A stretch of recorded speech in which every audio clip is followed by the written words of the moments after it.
How much do you pump in there? Well, if you don't know, then I know. I'm just checking to see if you know. tread lightly.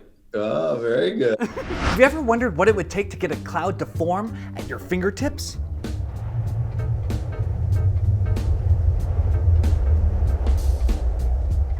Today, Bryan Cranston and I are going to show you how to actually make a cloud form at your fingertips, and it will happen like that. Wow.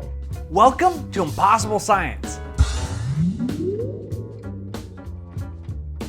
On a bright sunny day, temperatures rise and water evaporates into the air.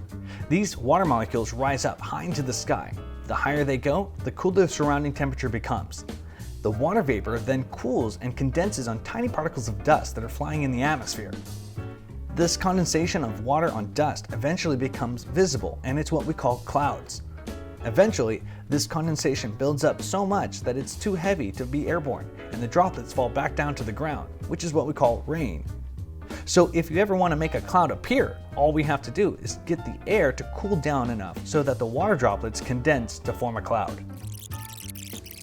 All you need is a large empty water bottle, one cork, one ball pump needle, one ball pump, and some rubbing alcohol. And because we're going to be dealing with some chemicals and some pressure, I'm going to put on my safety goggles. Okay. And you already have yours on, so that's great. And what we're going to do is, now that we have this cork fits there perfectly. Okay. All right. And what we're going to do is we're going to pour about 2 teaspoons of rubbing alcohol into this bottle. Okay. All right, now I usually put the cork back on top, and the idea is we're going to coat the inside of this bottle with that liquid, that rubbing alcohol. Okay. We're doing this because alcohol evaporates really quickly and turns into a vapor.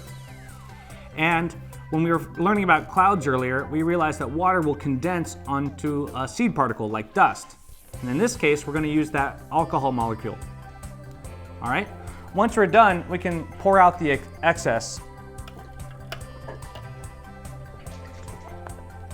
We're going to hook up our tire pump to this. Anytime we're using chemicals and air pressure, it's always good to have safety first. Now, this is the tricky part. You have to hold on to the cork. It needs to be in there firmly, but we're going to hold on to it to make sure it doesn't pop out. Okay. And we're going to hold on to the tire pump. All right. We're going to pump it up. Okay? How much do you pump in there? The pump is different for everybody.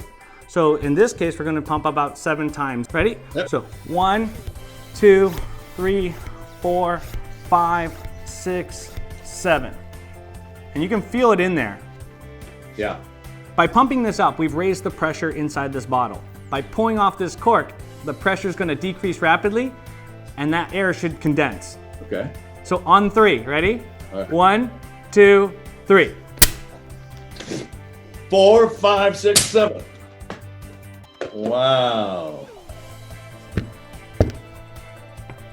In fact, if you actually cork it back up again, you can increase the pressure just like a high pressure front and get rid of your rainy day.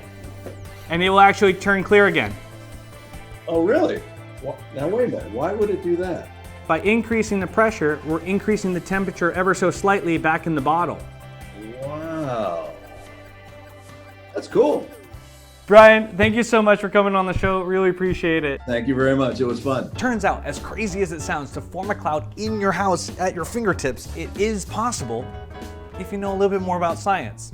So if you enjoy making the impossible topics a reality through science, let me know in the comments below. And if you enjoyed the episode, click the like button and subscribe to the channel. And until next time, stay curious, because the right question changes everything. Good thing I had my safety glasses on. What? Respect the chemistry. No, I'm sorry. I can't stop. I'm sorry.